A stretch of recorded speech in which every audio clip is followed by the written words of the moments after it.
My name is Hongda. I'm currently fourth year Lassonde Computer Science student.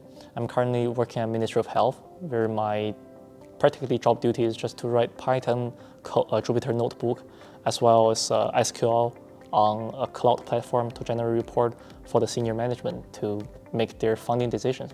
So before I secured my first co-op, I went to lots of Lassonde's interview and resume writing sessions, where they teach you how to better write your resumes, how to prepare for interviews.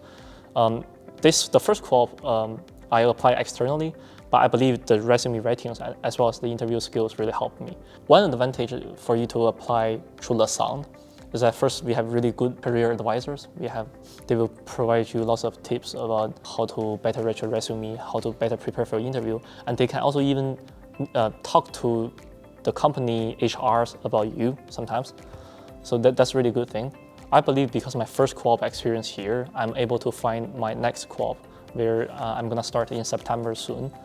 So one of the tasks I was given is to do data migration from Oracle database to AWS Redshift database.